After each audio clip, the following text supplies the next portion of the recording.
हम देख रहे हैं बेटा टॉर्क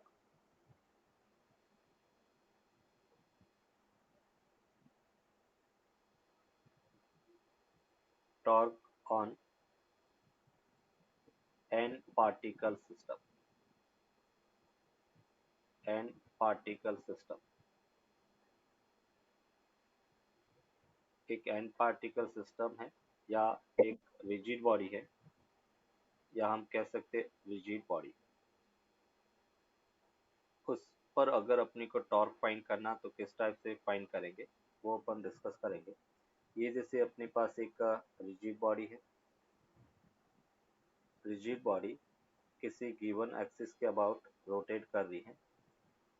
ये अपने पास एक एक्सिस है, उस एक्सिस के अबाउट बॉडी है वो रोटेट कर रही है।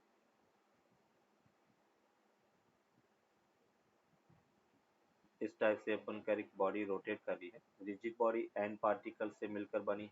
सपोज अपन कह रहे कि एक पार्टिकल ऑफ मास m1 है। ये बेटा अपन कह रहे कि डिस्टेंस r1 है। यहाँ पे अपन कह रहे कि r1 रेडियस में मोशन कर रही है और इस पर अपन कह रहे कि फोर्स F1 लग रहा है। जो m1 पार्टिकल है उस पर फोर्स F1 है। दूसरा एक पार्टिकल m2 है, ये r2 रेडियस के पाथ में मोशन करेगा। इस पर एक टेंजेंशियल फोर्स F2 लग रहा है। इस टाइप से अपन करें कि एक पार्टिकल ऑफ मास m3 है, ये r3 रेडियस के पाथ में मोशन कर रहा है और इस पर अपन कह रहे कि फोर्स F3 के इक्वल। इस टाइप से अपन कह रहे कि ये पूरी रिजिड बॉडी n पार्टिकल से मिलकर बनी है। ये अपन कह रहे कि Rn और इस पर अपन कह रहे कि फोर्स Fn लग रहा है। तो हम यहाँ पर कह रहे कि let the rigid body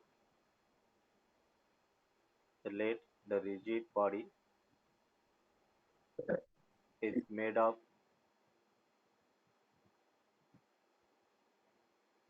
n particle system and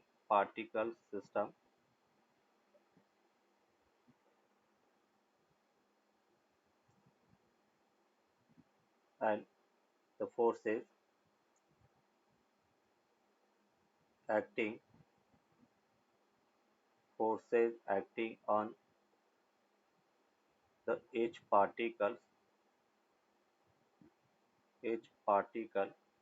is F1, F2 up to Fn respectively.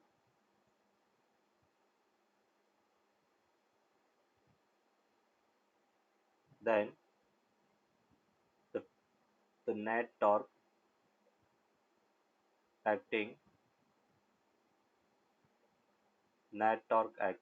on the system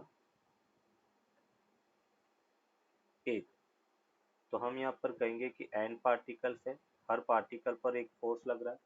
तो नेट टॉर्क यहाँ पे अपन लिख सकते हैं vector sum of tau 1 plus vector sum of tau 2 up to बेटा vector sum of tau n। n particle पर लगने वाले सभी फोर्सेस जो टॉर्क है उनका अपन वेक्टर सम करेंगे। टो 1 को बेटा अपन लिख सकते हैं r1 क्रॉस बेटा f1। कल अपने डिराइव किया था टॉर्क किसी फोर्स के कारण पार्टिकल सिंगल पार्टिकल पर r क्रॉस f के इक्वल होता है। टो 2 को अपन लिख सकते हैं r2 cross f2 up to बेटा अगर टो n पार्टिकल है तो उस पर लगने वाला फोर्स Rn क्रॉस Fn के इक्वल होगा। सभी फोर्सेस के कारण लगने वाला टॉर्क सेम डायरेक्शन में है और उसके कारण सपोज अपन करें कि उसका एंगुलर एक्सीलरेशन अल्फा है। ये इस रिजिड बॉडी का एंगुलर एक्सिस है। तो यहाँ पे सिंपल अपन कह सकते हैं फोर्स टेंजेंशियल लग रहा है बेटा और टेंजेंशियल और रेडियस के बीच में एंगल कितना होता है 90 डिग्री। तो मैं यहाँ पे लिख सकता हूँ टॉर्क r1 क्रॉस f1 को r1 f1 sin 90। सभी की डायरेक्शन सेम है इसलिए अपन उसको एल्जेब्रिक सम भी कर सकते हैं r2 f2 sin 90। अब टू n पार्टिकल है तो उसको अपन लिख सकते हैं rn fn sin 90। ये अपने पास तो नेट होगा। अभी sin 90 की वैल्यू 1 होता है, हम ये लिख सकते हैं r1 f1 plus R2 F2 up to बेटा RN FN। अभी अपन कह रहे कि फोर्स क्या है, तो अपन फोर्स को इन जनरल बेटा सिंगल पार्टिकल है तो हम ये लिख सकते हैं मास इनटू एक्सीलरेशन। F1 को हमने लिखा M1A1, F2 को अपन लिख सकते हैं M2A2 अप टू, अगर n पार्टिकल है तो Fn को अपन लिख सकते हैं MnAn। ये अपने पास फोर्स होंगे। इन सबको बेटा वैल्यू अपन पुट करेंगे तो देखो अपने को क्या मिलता है टॉर्क। तो यहाँ पे सिंपल अपन लिख सकते हैं R1, F1 को अपने लिखा M1A1 प्लस R2 F2 को M2A2 up to n particle Rn Mn An के इक्वल। और यहाँ पे सिंपल अपन लिख सकते हैं जो A1 है एक्सीलेशन, तो एक्सीलेशन A1 को हम लिख सकते हैं बेटा R1 अल्फा। जब कोई बॉडी रिजिड बॉडी रोटेट करती है तो उसका एंगुलर एक्सीलेशन हर पार्टिकल का इक्वल होगा, लीनियर एक्सीलेशन डिफरेंट होगा। तो A1 को हम लिख सकते हैं R1 अल्फा। A2 जो एक्सीलेशन है उसको अपन लिखेंगे R2 इंटू अल्फा। अब टू अपन कह रहे कि RAN उसको हम लिख सकते हैं RN अल्फा। और ये वैल्यू जब अपन पुट करेंगे तो यहाँ से अपने को मिला M1 R1 square plus M2 R2 square up to MN RN square into alpha के इक्वल होगा। और इसको क्या अपन सिग्मा लिख सकते हैं, sigma MI RI square into बेटा अपन करके अल्फा के इक्वल होगा। ये अपने पास नेट टॉर्क है। और जो सिग्मा MI RI स्क्वायर बेटा उसको अपन क्या लिखेंगे, मोमेंट ऑफ इनर्शिया। ये बेसिकली I के इक्वल होगा, इसको अपन कह सकते हैं moment of inertia, moment of inertia. Sir ये अल्फा क्या है? वो ये सिग्मा नोटेशन, ये जो मैंने लिखवाया है वो सिग्मा नोटेशन। सर वो नहीं, वो आगे आपने मुझे एक्सेलरेशन करवाया है, हाँ ये वो अल्फा, वो वाला ये वो पार्ट समझा दीजिए। हाँ इसको अपन एंगुलर एक्सीलेशन कहेंगे। तो यहाँ पे अपने को tau net equals to I alpha. देखो अपने जब काइनेमेटिक्स ऑफ रोटेशन मोशन किया था तो उसमें हमने एक टर्म डिफाइन की थी एंगुलर वेलोसिटी, एक तो हमने कहा था angular displacement theta, angular velocity omega, और तीसरा एंगुलर एक्सीलरेशन अल्फा। ये अपने स्टार्टिंग में kinematics of rotation motion define किया था। और हमने एक रिलेशन फाइंड किया था, relation between tangential acceleration and angular acceleration. तो ए इक्वल्स टू हमें मिला था आर अल्फा, ये रिलेशन हमने डिराइव किया था। तो अभी अपन कह रहे कि जो ओके। A1 है उस A1 को अपन लिख सकते हैं R1, उसकी रेडियस R1 है इंटू अल्फा। तो A1 को हमने R1 अल्फा लिखा, A2 को हमने R2 अल्फा ओके। लिखा। उसी टाइप से अगर n पार्टिकल है तो उसका एक्सीलेशन Rn अल्फा के इक्वल होगा। और जब कोई बॉडी रोटेट करती है तो उसका एंगुलर एक्सीलेशन हर पार्टिकल का सेम रहेगा, लीनियर एक्सीलेशन रेडियस पर डिपेंड करेगा, है ना। तो ये अपन कह रहे कि नेट एक्सीलेशन आई अल्फा, और आई को अपन मोमेंट ऑफ इनर्शिया कहते हैं। तो अभी अपन यहाँ पे कहेंगे अगर अपने को फर्स्ट एंगुलर एक्सीलेशन फाइंड करना अल्फा, तो सिंपल अपन कह सकते हैं टो नेट अपॉन आई के इक्वल होगा।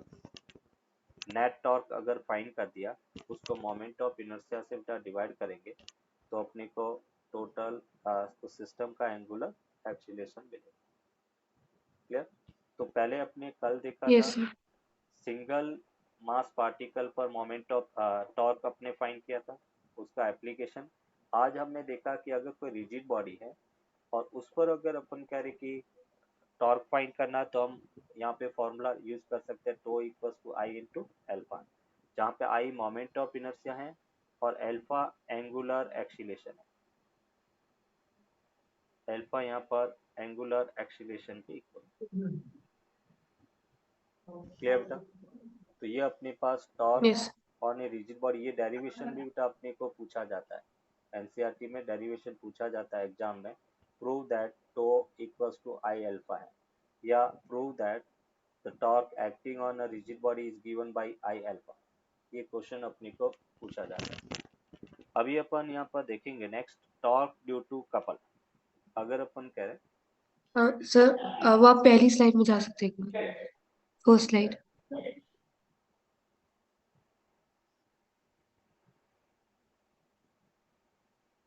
डिफाइन करेंगे, तो नेक्स्ट हम देखेंगे टॉर्क ड्यू टू कपल।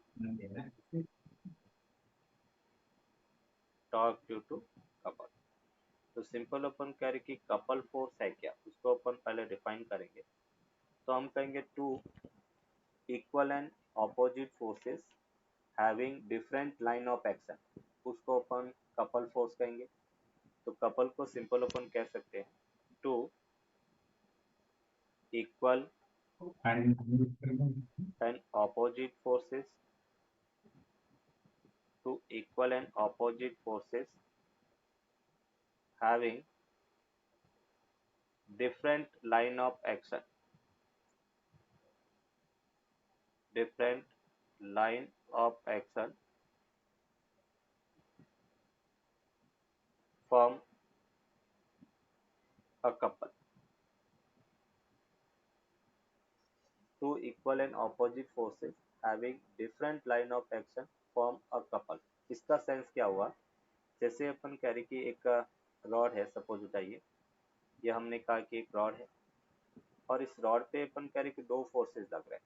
देखो एक पॉसिबिलिटी तो ये हो सकती है कि एक फोर्स इधर लगा बेटा, एक फोर्स इधर लगा, दोनों का लाइन ऑफ एक्शन क्या बेटा, सेम है, फोर्स तो इक्वल एंड अपोजिट है, बट एक ही लाइन से पास हो रहे हैं, तो इसको अपन कपल फोर्स नहीं कहेंगे। कपल फोर्स के लिए क्या कंडीशन है कि जो लाइन ऑफ एक्शन है वो अपन कह रहे कि डिफरेंट होना जरूरी है। जैसे हम कह रहे कि एक फोर्स बेटा यहाँ पे लग रहा है, ये एक फोर्स F1 है, और दूसरा फोर्स अपन कह रहे कि यहाँ पे लग रहा है, ये F2 हो गया। दोनों इसकी लाइन ऑफ एक्शन बेटा ये है, इसकी लाइन ऑफ एक्शन ये है, तो इन दोनों की लाइन ऑफ एक्शन डिफरेंट है, तो हम ये कह सकते हैं कि F1 फोर्स अगर -F2 के इक्वल है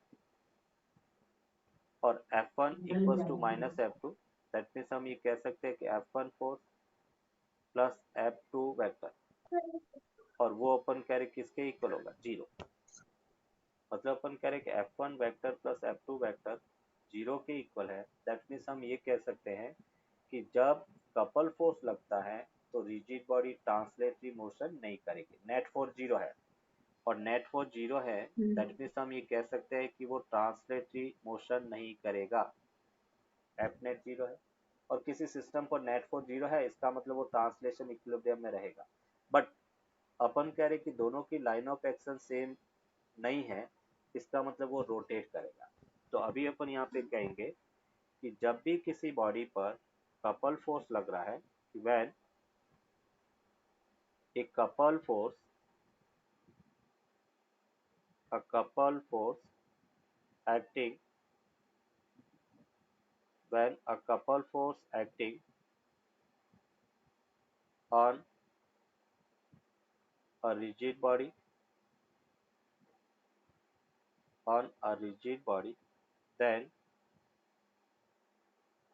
the body will remains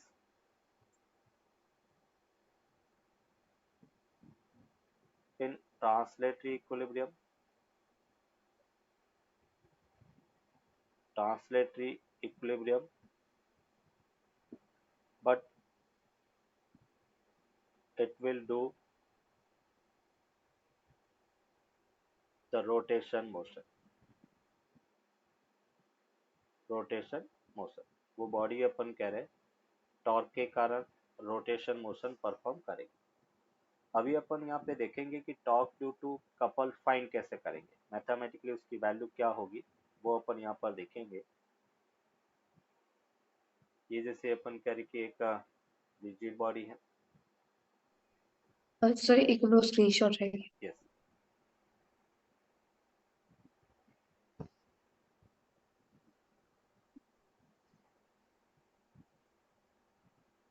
okay sir. ये जैसे अपने पास एक रिजिड बॉडी है और इस रिजिड बॉडी पर अपन करके एक फोर्स इस डायरेक्शन में लग रहा है, दूसरा फोर्स यहाँ पे लग रहा है।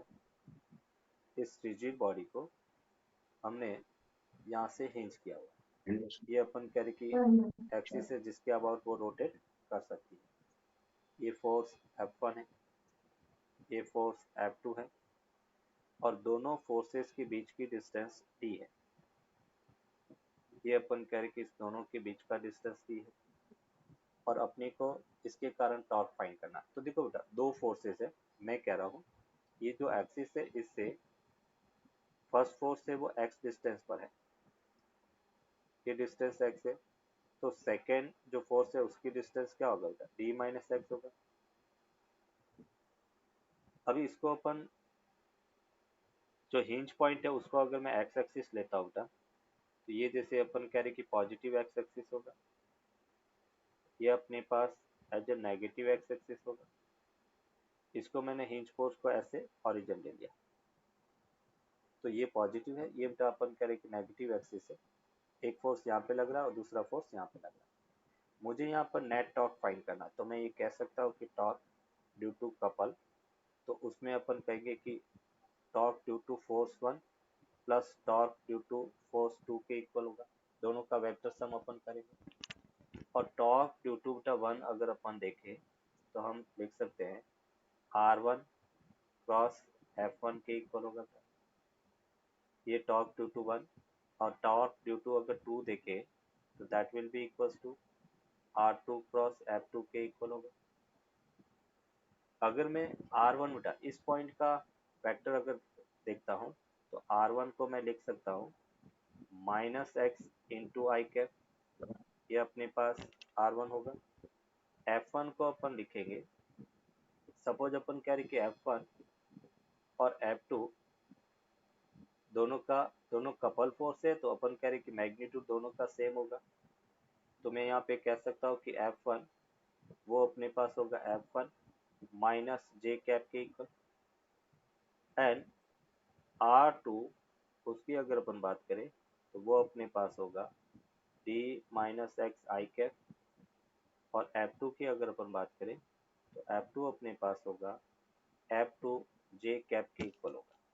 पॉजिटिव डायरेक्शन में पॉजिटिव आई में ये वैल्यू अपन पुट करेंगे तो देखो क्या मिलता है, torque due to couple that will be equals to minus X F1 into I cross J cap, minus minus plus हो गया। फिर अपन कह रहे कि F2 into D minus X I cross जे।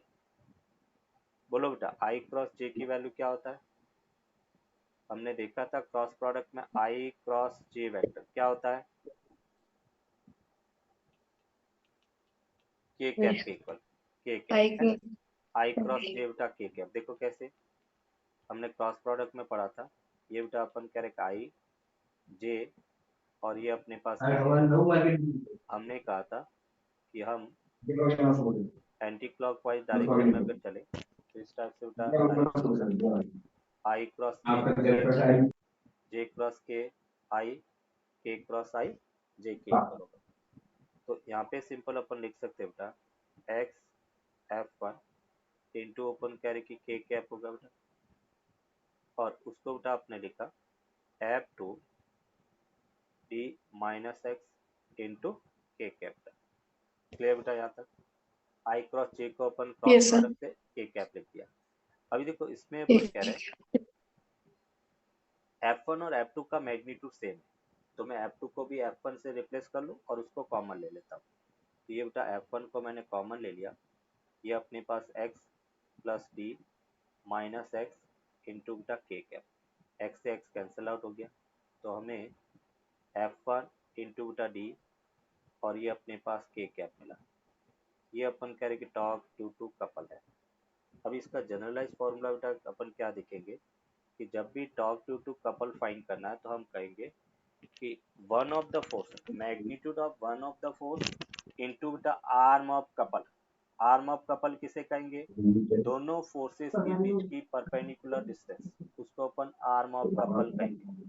तो यहाँ पे अपन कह रहे हैं जब भी टॉर्क ड्यू टू कपल, अब इसका फॉर्मूला जो हमें याद रखना है वो फॉर्मूला क्या है, तो हम कहेंगे the torque due to couple, the torque due to couple equal to magnitude of one force, magnitude of one force into arm of couple, arm of couple। ये बेटा अपन कह रहे कि इसका फॉर्मूला हो गया, मतलब F1, आर्म ऑफ कपल मतलब दोनों के बीच का शॉर्टेस्ट डिस्टेंस। तो जो आर्म ऑफ कपल का यहाँ पे मतलब है, arm of couple that will be equals to the shortest distance between, shortest distance between the line of action, shortest distance between the line of action of both forces।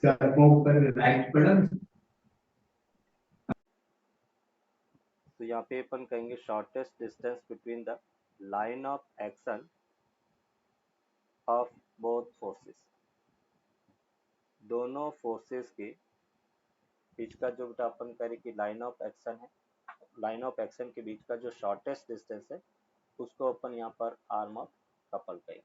Clear बेटा? तो जब भी अपन कह रहे कि दो चीजें यहाँ पे ध्यान रखना है कि टॉर्क ड्यू टू कपल क्या होता है, तो हम कहें magnitude of one of the force into perpendicular distance between both forces या आर्म ऑफ कपल। दूसरा अपन कहेंगे कि यहाँ पे जो पॉइंट है वो बेटा है कि टॉर्क ड्यू टू कपल है, वो अपन कह रहे कि पॉइंट, किस पॉइंट के अबाउट अपन टॉर्क ले रहे हैं उस पर डिपेंड नहीं करता। जैसे अभी हमने ये देखा बेटा, ये जैसे अपने पास एक रॉड है, इस रॉड पे बेटा अपन कह रहे कि एक फोर्स बेटा यहाँ पे लग रहा है, दूसरा फोर्स बेटा अपन कह रहे कि यहाँ पे है। अभी मैं इस टॉर्क के कारण, इन दोनों फोर्सेस के कारण इस पॉइंट के अबाउट बेटा, चाहे ये जैसे पॉइंट अपन कह रहे कि C1 है, इस पॉइंट के अबाउट टॉर्क फाइंड करूंगा तो भी वही होगा, इस C2 के अबाउट भी टॉर्क फाइंड करूंगा तो वो भी बेटा F1 इंटू डी होगा। इस पॉइंट के अबाउट अगर टॉर्क फाइंड कर रहा हो तो सभी पॉइंट के अबाउट टॉर्क सेम रहेगा, चाहे C1 के अबाउट बेटा फाइंड करें, चाहे C2 के अबाउट, C3 के अबाउट।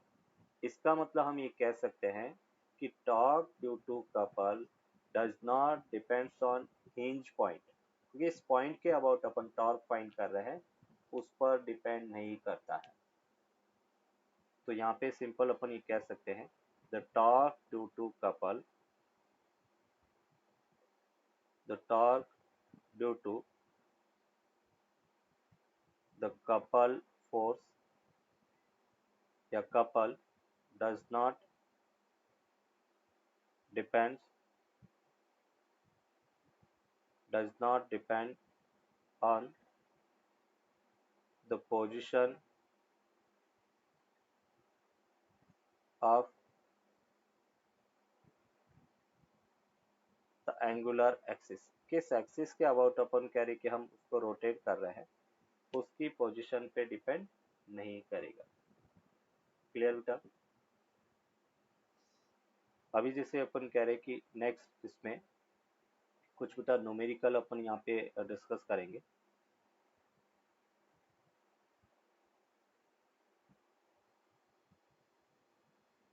न्यूमेरिकल अपन यहाँ पे देखेंगे कंडीशन फॉर, पहले condition for equilibrium, condition for equilibrium,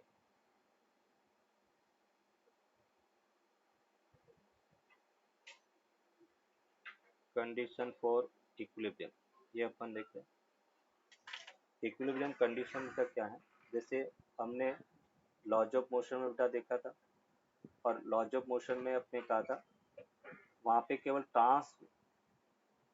transverse equilibrium था बेटा। वहाँ पे क्या था, ट्रांसवर्स इक्विलिब्रियम। और जब ट्रांसवर्स बस इक्विलिब्रियम था तो हमने कहा था नेट एक्सटर्नल फोर्स बेटा क्या है, जीरो है। तो नेट एक्सटर्नल फोर्स जीरो है तो उसको अपन ट्रांसलेशन इक्विलिब्रियम कहेंगे। यहाँ पे अपन बात करेंगे रोटेशनल इक्विलिब्रियम की। तो देखो कैसे, अगर अपन कह रहे हैं इफ एफ एक्सटर्नल, किसी सिस्टम पर लगने वाला एक्सटर्नल फोर्स जीरो था, और अगर एक्सटर्नल फोर्स जीरो है तो मैं ये कह सकता हूँ कि एक्स डायरेक्शन में लगने वाले फोर्सेस जीरो होंगे, वाई डायरेक्शन में लगने वाले फोर्सेस जीरो होंगे, एंड जेड डायरेक्शन में लगने वाले फोर्सेस जीरो होंगे। क्लियर। और जब अपन कह रहे कि किसी सिस्टम पर नेट एक्सटर्नल फोर्स जीरो है तो हम कहेंगे कि वो सिस्टम ट्रांसलेटरी इक्विलिब्रियम में रहेगा, ट्रांसलेटरी इक्विलिब्रियम में रहेगा। ये ट्रांसलेटरी इक्विलिब्रियम कंडीशन। अगर अपन कह रहे कि if tau external equals to zero बेटा, और टो एक्सटर्नल का मतलब बेटा अपन कह सकते हैं कि टॉर्क इन एक्स डायरेक्शन वो भी जीरो है, टॉर्क इन वाई डायरेक्शन वो भी जीरो है, टॉर्क इन जेड डायरेक्शन वो भी जीरो है। तो उस केस में अपन कह रहे कि वो सिस्टम रोटेशनल इक्विलिब्रियम में रहेगा, रोटेशनल इक्विलिब्रियम में रहेगा। अगर कोई बॉडी ये दोनों कंडीशन फुलफिल करती है तो हम कहेंगे कि वो स्टैटिक इक्विलिब्रियम में रहेगा, static equilibrium, that is the condition for static equilibrium. अभी static equilibrium tau external equals to zero कब अप्लाई करेंगे, तो जब अपन कह रहे कि सिस्टम पर नॉन कॉन्करेंट फोर्सेस लग रहे था, when non concurrent forces acting, तो अपन टो एक्सटर्नल को जीरो करेंगे। Non concurrent forces acting, non concurrent का मतलब उनका लाइन ऑफ एक्शन एक पॉइंट पर नहीं मीट करना चाहिए। कॉन्करेंट फोर्स जिसका लाइन ऑफ एक्शन एक पॉइंट पर मीट करे उनको कॉन्करेंट फोर्स कहेंगे। जैसे ये अपने पास एक फोर्स है, दूसरा फोर्स ये हो गया, तीसरा फोर्स ये हो गया, सभी एक ही पॉइंट पर पास हो रहे हैं, उनको कॉन्करेंट फोर्सेस कहेंगे। ये कॉन्करेंट फोर्सेस है। और हम यहाँ पर कह रहे हैं नॉन कॉन्करेंट फोर्सेस एक्टिव। जब नॉन कॉन्करेंट फोर्सेस एक्टिव है तो अपन tau external equals to zero use करके कंडीशन से अपन कुछ अननोन क्वांटिटी है वो फाइंड करेंगे। क्लियर बेटा। तो यस स्टैटिक इक्विलिब्रियम के लिए दो कंडीशन है, एक नेट एक्सटर्नल फोर्स जीरो होना चाहिए और दूसरा अपन कहेंगे नेट टॉर्क जीरो होना चाहिए। दोनों अगर जीरो है तो हम कहेंगे कि सिस्टम स्टैटिक इक्विलिब्रियम में बना रहेगा। क्लियर यहाँ तक। अभी देखो इससे रिलेटेड एक यस एग्जांपल देखते हैं।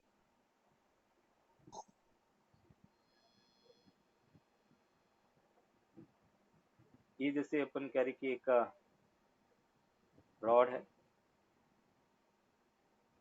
और इस रॉड को अपन कह रहे कि एक शार्प नाइफ पर अपने रखा गया, इस टाइप से अपन कह रहे।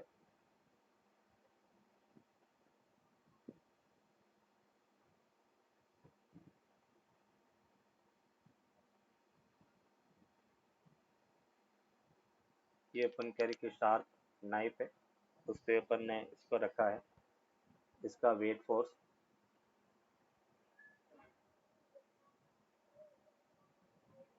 जो ब्लॉक है, सॉरी, जो अपन कह रहे कि रॉड है, इस रॉड का जो वेट फोर्स है वो 10 kg के इक्वल है। ये अपन कह रहे कि 10 kg है और अपने को पूछा गया है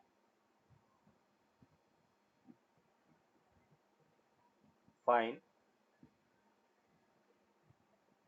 सॉरी एक 10 kg यहाँ पे वेट है,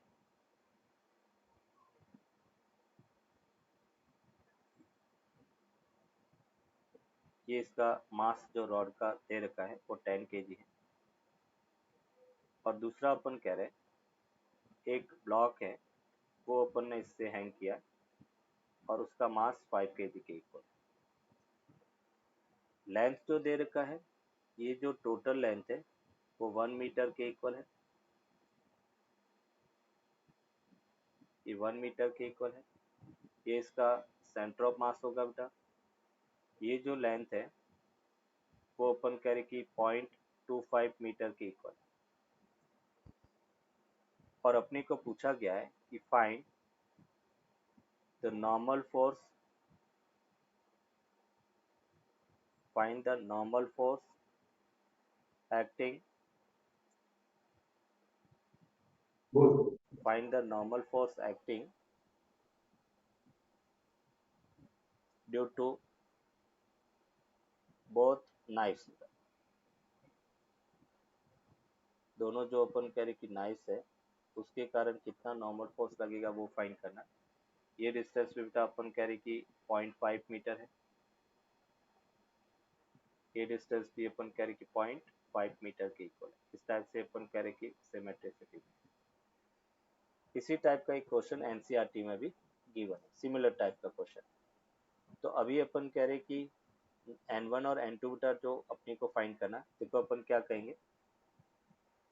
ये सपोज बेटा अपन कह रहे कि एक नॉर्मल फोर्स N1 इधर लगेगा, इस नाइफ के कारण बेटा नॉर्मल फोर्स N2 इधर लगेगा।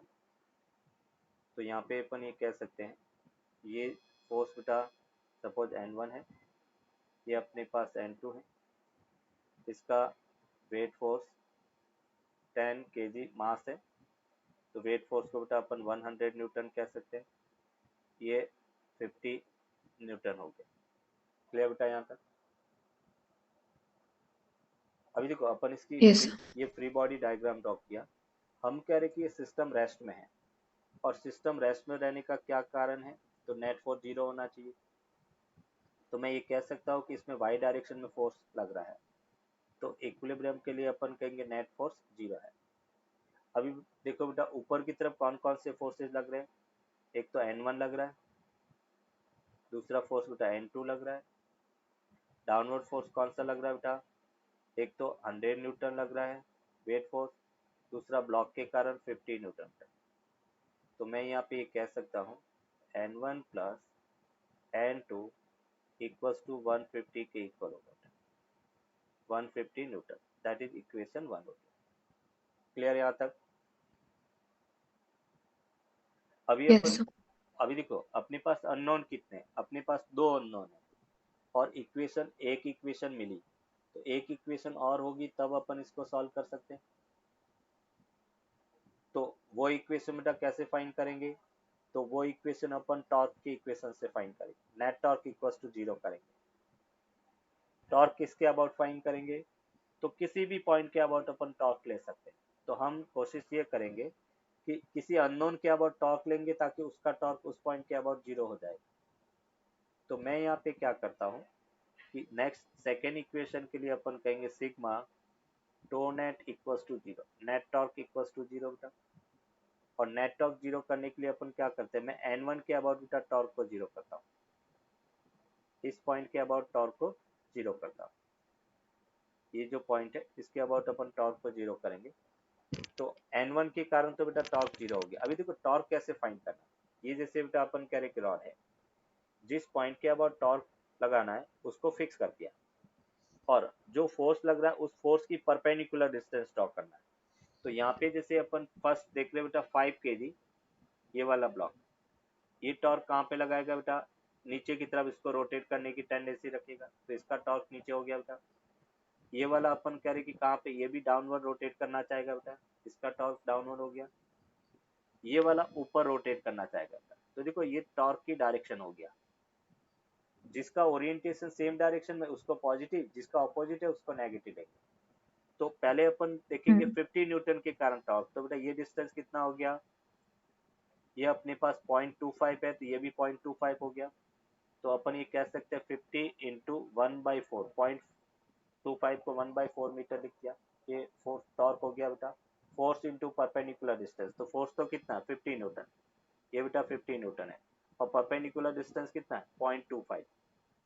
तो इसलिए अपन कह रहे कि force into perpendicular distance torque हो गया। फिर बेटा अपन कह रहे दूसरा फोर्स ये 100 न्यूटन है, और 100 न्यूटन की ये डिस्टेंस कितना है 0.5 हो गया बेटा। तो अपन कहेंगे ये भी सेम डायरेक्शन में है, तो 100 इंटू 0.5 या 1/2, ये दूसरा टॉर्क हो गया। फिर इक्वल्स टू बेटा ऑपोजिट डायरेक्शन में किसका टॉर्क है N2 का, N2, और डिस्टेंस कितना बेटा 1 मीटर, तो डिस्टेंस 1 हो गया। तो देखो यहाँ से क्या मिला अपने को 25/2 बेटा प्लस 50 इक्वल्स टू बेटा अपन कह रहे कि N2 मीन्स यहाँ से अपने को तो मिला वो N2 नेगेटिव नहीं होगा? नेगेटिव था इसलिए दूसरी तरफ ले जाया तो पॉजिटिव हो गया। Net okay. नेट टॉर्क 0 होना चाहिए, तो अपन टॉर्क में इसको अपन माइनस करेंगे, -N2 इंटू 1 इक्वल्स टू 0, और उसको RHS में शिफ्ट कर दिया तो पॉजिटिव हो गया। तो यहाँ से अपन कह रहे हैं 125 N2 इक्वल्स टू बेटा अपने को मिला 125/2 बेटा, और उसको अपन लिख सकते हैं 62.5 न्यूटन। ये अपन कह रहे कि N2 की वैल्यू होगा 62.5 न्यूटन। एक आंसर अपने को ये मिल गया। अभी ये N2 की वैल्यू इक्वेशन 1 में रखेंगे, जो इक्वेशन 1 है उसमें ये वैल्यू अपन पुट करते हैं, तो ये इक्वेशन अपने पास 2 है। यहाँ पे अपन कहेंगे फ्रॉम इक्वेशन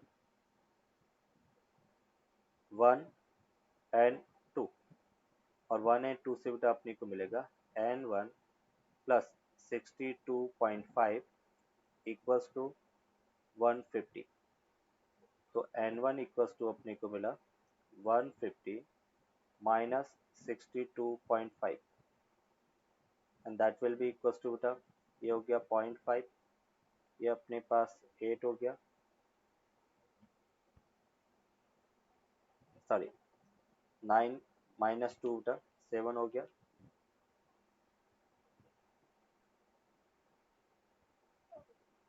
9 minus 2 7 एंड बेटा 14 minus 6, तो ये अपने पास 8 हो गया, 87.5 Newton. That is the answer. ये N2 की वैल्यू होगा।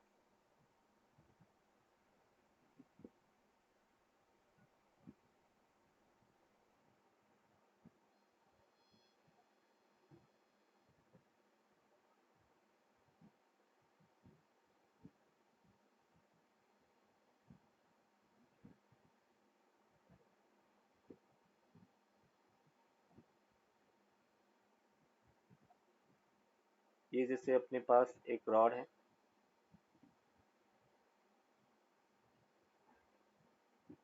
रॉड ऑफ लेंथ L है,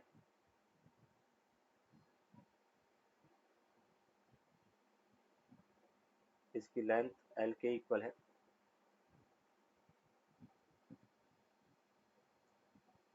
ये एक स्ट्रिंग हमने बाइंड कर रखी है,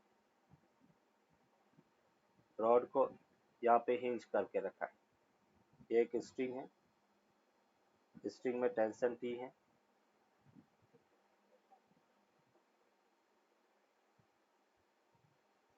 ये एंगल अपन कह रहे कि 30 डिग्री है, लेंथ अपन कह रहे कि L के इक्वल है, इसका वेट फोर्स या इसका मास जो है वो अपने पास 10 kg के इक्वल है। रॉड का जो मास है वो 10 kg के इक्वल है, और अपने को इसमें पूछा गया है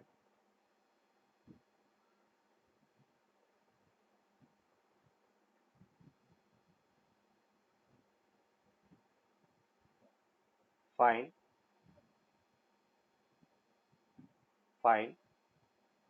the hinge force, find the hinge force experienced by the rod। Rod पर हिंज के कारण कितना फोर्स लगेगा वो फोर्स अपने को फाइंड करना। क्वेश्चन क्लियर है? हिंज का मतलब जिस पॉइंट के अबाउट रॉड को फिक्स किया गया है, तो वॉल वॉल के साथ रॉड जहाँ पे फिक्स है उसको अपन हिंज कहेंगे। तो ये अपन कह रहे कि जो ये वाला पॉइंट है उसको अपन यहाँ पर हिंज कह रहे हैं, ये हिंज है। अभी अपन कह रहे कि इस हिंज है वो रॉड पर कितना फोर्स लगा रहा है वो फोर्स अपने को फाइंड करना है। सबसे पहले अपन इसकी एपीडी ड्रॉ करते हैं। तो यहाँ पे अपन कह रहे कि ये जो रॉड है उसका वेट फोर्स डाउनवर्ड होगा और उसका मास 10 kg है तो वेट फोर्स बेटा कितना हुआ 100 न्यूटन। अभी देखो हिंज किस डायरेक्शन में फोर्स लगा रहा है वो हमें पता नहीं है, तो हम क्या करते हैं कोई रैंडमली उस हिंज का एक एक्स कंपोनेंट और वाई कंपोनेंट ले लेते हैं। तो हम ये कह रहे हैं कि हिंज के कारण ये बेटा एक फोर्स एफ एच लग रहा है, हॉरिजेंटल डायरेक्शन में कंपोनेंट को हमने एफ एच मान लिया और वर्टिकल कंपोनेंट को अपन एफ वी ले लेते हैं और जो टी है उसको अपन रिजॉल्व करते हैं। ये जैसे अपन करें टेंशन टी है उसका ये कंपोनेंट cos 30 डिग्री होगा तो इसको अपने लिखा टी cos 30 और वर्टिकल डायरेक्शन में अपन करें कि टी sin 30 के इक्वल होगा। अभी देखो ये सिस्टम हम देख रहे हैं तो सिस्टम पूरा रेस्ट में है और पूरा सिस्टम अगर रेस्ट में है तो नेट फोर्स जीरो और नेट टॉर्क जीरो होगा। तो पहले अपन नेट फोर्स को जीरो कर रहे हैं फॉर इक्विलिब्रियम और इक्विलिब्रियम में अपन कहेंगे कि sigma F X equal to zero, X direction में नेट फोर्स जीरो होगा और एक्स डायरेक्शन में नेट फोर्स जीरो तो हम ये कह सकते हैं F H minus T cos 30 equal to zero. देखो बेटा ये पॉजिटिव एक्स डायरेक्शन में है तो इसको पॉजिटिव ले लिया, टी कॉस 30 डिग्री बेटा ये नेगेटिव एक्स डायरेक्शन में है तो इसको माइनस कॉस 30 ले लिया इक्वल टू जीरो। तो यहाँ से अपने को एक इक्वेशन मिला F H equal to T cos 30 बेटा, दैट इज इक्वेशन 1 हो गया। कोई डाउट इसमें? सर इसमें आपने बेसिकली ये किया कि हिंज में आपने दो फोर्सेस अज्यूम किया क्योंकि हमें डायरेक्शन नहीं पता है फोर्स गुड की। Good good. तो वो हॉरिजॉन्टल एफ एच है और यस। यहाँ पे जो तो ये स्ट्रिंग है, ये जो रॉड से कनेक्टेड है। हाँ, तो उसमें टी कॉस थी 30, हाँ 30 थीटा, वो उसका वो फोर्स कंपोनेंट लग रहा है रॉड पे। हाँ तो वो दोनों, हाँ, वो दोनों इक्वल और and total opposite force x direction में 0 है तो। जीरो। हाँ, yes okay okay okay sir, समझ आ। यस। यस। नेक्स्ट अपन कह रहे हैं कि अगर हम सिग्मा एफ वाई की बात करें, ये अपन कह रहे हैं कि वाई डायरेक्शन में नेट फोर्स जीरो और वाई डायरेक्शन में net force zero, that means हम ये कह सकते हैं कि टी साइन 30 अपार लग रहा है बेटा। दूसरा एक एफ पी है वो अपार है और नीचे बेटा अपन कह रहे हैं कि 100 के इक्वल है, दैट इज इक्वेशन 2। कोई डाउट इसमें बेटा? अपार देखो टी साइन 30 अपार लग रहा है, एफ पी अपार लग रहा है और डाउनवर्ड अपन कह रहे कि 100 लग रहा है तो equal and opposite net force zero हो गया। यस अभी अपन कह रहे कि अपने पास अननोन क्या, अपने पास तीन अननोन है, एक एफ एच अननोन है, एक टी अननोन है और तीसरा एफ पी अननोन। और इक्वेशन अपने पास दो हुई है तो तीसरी इक्वेशन अपन फाइंड करने के लिए नेट टॉर्क को जीरो करते हैं, sigma tau net equal to zero. अभी देखो इसमें अपन नेट टॉर्क हिंज के अबाउट जीरो करेंगे, हिंज के अबाउट इसलिए किसी भी पॉइंट के अबाउट आप नेट टॉर्क जीरो करोगे तो वो अपन कह रहे कि टॉर्क जीरो ही रहेगा, किसी भी पॉइंट के अबाउट टॉर्क हमेशा जीरो ही रहेगा। बट हम कोशिश ये करेंगे हिंज के अबाउट टॉर्क लगाएंगे तो एफ पी का टॉर्क जीरो हो गया, एफ एच जीरो हो गया, टी कॉस 30 जीरो हो गया क्योंकि सभी इसी पॉइंट से पास हो रहे बेटा लाइन ऑफ एक्शन। तो अभी अपन क्या कर रहे हैं कि मैं इस हिंज के अबाउट बेटा टॉर्क फाइंड करेंगे तो एक तो टी साइन 30 उसका टॉर्क इधर होगा और 100 न्यूटन के कारण टॉर्क इधर होगा, दोनों टॉर्क इक्वल एंड ऑपोजिट है। बाकी सब फोर्सेस के कारण टॉर्क जीरो, कैसे? एफ एच बेटा इसी पॉइंट से पास हो रहा है तो उसका टॉर्क जीरो, एफ पी इसी पॉइंट से पास हो रहा है तो उसका टॉर्क जीरो, टी कॉस 30 वो भी इसी पॉइंट से पास होता है तो उसका भी टॉर्क जीरो, क्योंकि टॉर्क होता है फोर्स इनटू परपेंडिकुलर डिस्टेंस और इन सभी फोर्सेस की लाइन ऑफ एक्शन की परपेंडिकुलर डिस्टेंस जीरो है। इसका मतलब उन तीनों फोर्स के कारण टॉर्क जीरो। तो टी साइन 30 उसके कारण टॉर्क बेटा देखो कितना होगा, तो हम ये लिख सकते हैं टी साइन 30 और टी साइन 30 की परपेंडिकुलर डिस्टेंस एल है तो ये मैंने एल ले लिया, इधर टी साइन 30 इधर है और परपेंडिकुलर डिस्टेंस बेटा ये एल है तो T sine 30 into L minus 100 into perpendicular distance और परपेंडिकुलर डिस्टेंस कितना है sir. L by two. Sir एक मिनट। यस सर मुझे वो एफ वी एफ एच और टी का 30 वो 0 कैसे होगा, वो समझ देखो नहीं आया अपन टॉर्क। कह रहे हैं कि टॉर्क होता है फोर्स इंटू परपेंडिकुलर डिस्टेंस और यहाँ पे बेटा अपन कह रहे यस। कि परपेंडिकुलर डिस्टेंस किससे, जिस एक्सिस के अबाउट अपन टॉर्क ले रहे हैं, तो मैं टॉर्क यहाँ पर इस हिंज फोर्स के अबाउट ले रहा हूँ, तो इस हिंज फोर्स से बेटा एफ पी की डायरेक्शन क्या, एफ पी की डिस्टेंस कितना हो गया, जो हिंज पॉइंट है इससे अपन कह रहे कि एफ पी की डायरेक्शन डिस्टेंस कितना, 0 है। सर जीरो कैसे?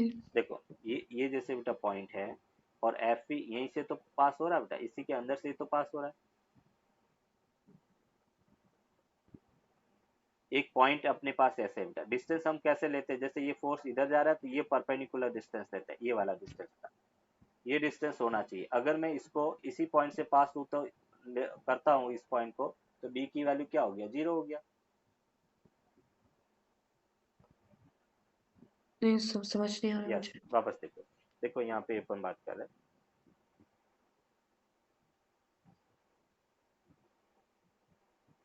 जैसे बेटा मुझे ये अपने पास एक फोर्स लग रहा है, इस पॉइंट के अबाउट मुझे टॉर्क फाइंड करना है इसका, तो फोर्स इधर है, तो टॉर्क कैसे फाइंड करते हैं बेटा, इस पॉइंट के अबाउट, तो हम कहेंगे फोर्स इंटू परपेंडिकुलर डिस्टेंस, ये डिस्टेंस डी हो गया, ये फोर्स हो गया, तो टॉर्क को अपन क्या लिखेंगे, एफ इंटू डी लिखते हैं,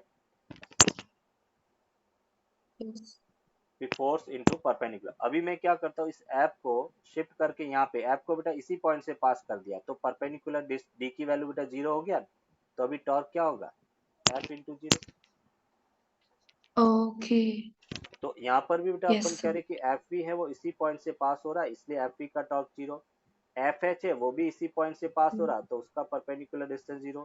टी कॉस 30 वो भी बेटा इसी पॉइंट से पास हो रहा, तो उसका परपेंडिकुलर डिस्टेंस 0। तो अभी अपने पास बचे कौन से बेटा, दो फोर्स बचे, और उन दोनों फोर्स के कारण अपन कह रहे कि हमें टॉर्क फाइंड करना है। तो अभी अपने कहा कि टी साइन 30,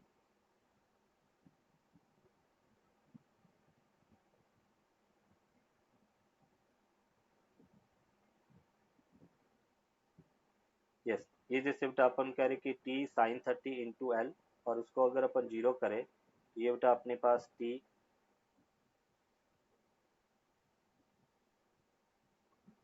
ये अपने पास टी हो गया बेटा, साइन 30 की value 1/2 into L equals to बेटा 100 इंटू एल/2, एल/2 से एल/2 बेटा कैंसिल आउट, तो अपने को एक आंसर मिल गया, टी इक्वल्स टू 100 न्यूटन। तो टेंशन इन द स्ट्रिंग बेटा 100 न्यूटन के इक्वल होगा, एक आंसर अपने को मिला टी का, इसको अपन कह रहे कि इक्वेशन 3 है। अभी अपन कह रहे कि टी की वैल्यू हम इक्वेशन 1 में पुट करेंगे बेटा, तो देखो क्या मिलता है, फ्रॉम इक्वेशन ये बेटा 1 एंड 3, तो यहाँ से अपन कह रहे कि F H that will be equal to T, T को बेटा अपने 100 लिखा, cos 30 की वैल्यू √3/2, 2 से ये कैंसिल आउट तो ये 50 हो गया, तो यहाँ से अपने को मिला 50√3 न्यूटन, ये अपन कह रहे कि हॉरिजेंटल फोर्स होगा। एफ एच कंपोनेंट अपने को मिल गया। अभी अपन कह रहे कि ये टी की वैल्यू हम बेटा इक्वेशन 2 में रखते हैं, तो फ्रॉम इक्वेशन 2 एंड 3 बेटा, और यहाँ से अपने को मिला टी, टी की value 100 sine 30 1/2 plus F V equals to 100, तो यहाँ से एफ वी इक्वल्स टू 50 के इक्वल होगा, 100 minus 50 that is equals to 50। तो हॉरिजेंटल कंपोनेंट भी मिल गया, वर्टिकल भी मिल गया।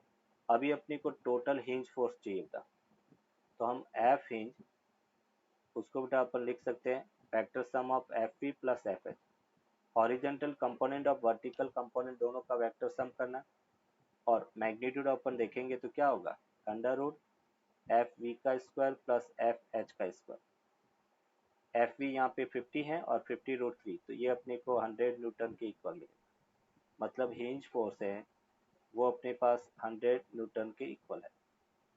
तो दोनों आंसर मिल गया, हिंज फोर्स भी मिल गया और टेंशन इन द स्ट्रिंग है वो भी अपने को मिल गया।